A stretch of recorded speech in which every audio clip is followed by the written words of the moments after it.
सरसकट मराठ्यांना कुणबी प्रमाणपत्र देऊ नये ही एकच प्रमुख मागणी राष्ट्रीय ओबीसी महासंघाची होती आणि काल जेव्हा राज्य सरकारसोबत चर्चा झाली त्यानंतर राज्य सरकारने राष्ट्रीय ओबीसी महासंघाची ही मागणी मान्य केली। राष्ट्रीय ओबीसी महासंघाचे राष्ट्रीय अध्यक्ष बबनराव तायवाडे आपल्यासोबत आहे। सकारात्मक चर्चा झाली, किती यशस्वी आंदोलन वाटतं तुम्हाला? यशस्वी म्हणजे 100% यशस्वी चर्चा झाली। मागील 20 दिवसापासनं नागपूर, चंद्रपूर आणि महाराष्ट्राच्या इतर राज्याच्या ठिकाणी मोठमोठी आंदोलने सुरू होती, मोर्चे निघाले। सरकारने याची दखल घेतली, आम्हाला चर्चेला बोलावलं। काल माननीय मुख्यमंत्री, दोन्ही उपमुख्यमंत्री, भुजबळ साहेब, आणखी इतर मंत्री अतुल सावेजी, आमचे सुधीर मुनगंटीवारजी, सर्व प्रमुख मागण्या त्यातल्या कोणत्या मागण्या प्रामुख्याने सांगता येईल? नाही, पहिली आमची जी मागणी होती की कुठल्याही परिस्थितीत सरसकट मराठ्यांना कुणब्यांचं प्रमाणपत्र देण्यात येऊ नये आणि ओबीसी संवर्गातनं मराठा समाजाला आरक्षण देण्यात येऊ नये, ह्या दोन्ही मागण्या सरकारने मान्य केल्या। आणि इतर ज्या मागण्या होत्या की जसं बिहारप्रमाणे महाराष्ट्र राज्यात जनगणना करण्यात यावी, आम्हाला सरकारने आश्वस्त केलं की बिहारचे आकडे पुढे येऊ द्या, डिक्लेअर होऊ द्या, ते आल्याबरोबर आपण राज्यामध्ये सुरू करू। आमचा हॉस्टेलचा प्रश्न होता, स्वाधार योजनेचा प्रश्न होता, काही GRमध्ये दुरुस्त्या होत्या, ते सर्व सरकारने आम्हाला करून देण्याचं मान्य केलं।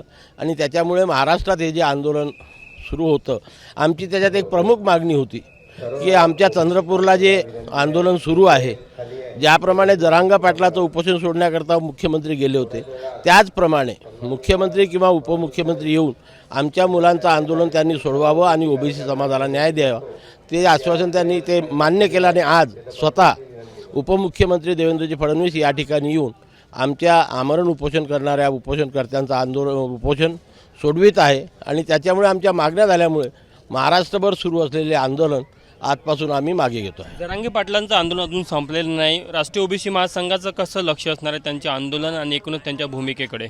नाही, सरकारने आम्ही त्यांना सरकारला काल सांगितलं की जरांगे पाटलाचं उपोषण अजून सुरू आहे, त्यांची मागणी तीच आहे।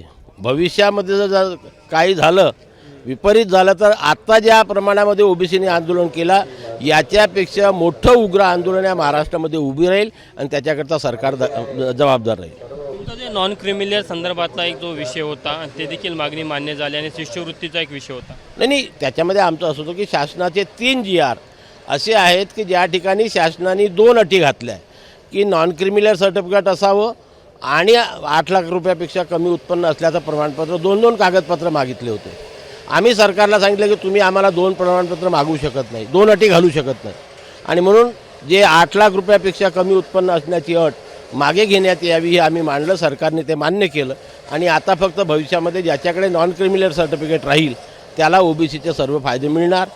BCA या अभ्यासक्रमाला शिष्यवृत्ती नव्हती, MCMला नव्हती, ते सुद्धा देण्याचं सरकारने मान्य केलं। बरं, तुमचं एक आहे की जरांगे पाटलाच्या पुढील आंदोलनानंतर जर का सरकारने काही वेगळा निर्णय घेतला तरी परत तुम्ही आंदोलनावर ठाम असाल? नक्कीच। सरकार काल असं आहे की ही काय आमची बंदखोली चर्चा नाही झालेली आहे।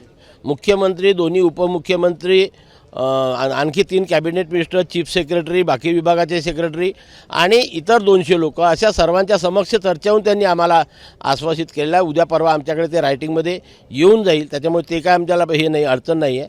आणि म्हणून आता याच्या पुढे जर सरकारने आमच्या याच्या विरोधात किंवा त्यांच्या समर्थनार्थ काही हे केलं तर नक्कीच आम्हाला सुद्धा तेवढं तीव्र आंदोलन करावे लागणार। आपण बघू शकतो की राष्ट्रीय ओबीसी महासंघ आहे त्यांनी आपली भूमिका स्पष्ट केली आहे की त्यांची जी प्रमुख मागणी होती की सरसकट मराठ्यांना कुणबी प्रमाणपत्र देऊ नये ती राज्य सरकारने मान्य केली। सोबतच इतर 22 ज्या काही मागण्या होत्या त्या देखील मान्य केल्या। मात्र मनोज जरांगे यांचं आंदोलन अजून संपलेलं नाही आणि त्यांच्या आंदोलनाच्या दबावामध्ये भविष्यामध्ये राज्य सरकारने काही वेगळा निर्णय घेतला तर त्यांची आंदोलनाची भूमिका ही पुढे देखील कायम राहील। मात्र राज्य सरकारने त्यांना आश्वासन दिलं, त्यामुळे सध्या तरी आजपासून राष्ट्रीय ओबीसी महासंघाचं राज्यभरातलं आंदोलन संपलं आणि ते मागे घेण्यात आलं, असं देखील राष्ट्रीय ओबीसी महासंघाचे राष्ट्रीय अध्यक्ष बबनराव तायवाडे यांनी सांगितलं। कॅमेरामॅन व्यंकटेश नायडूसह तुषार कोहळे, ABP माझा, चंद्रपूर। ABP माझा, उघडा डोळे बघा नीट।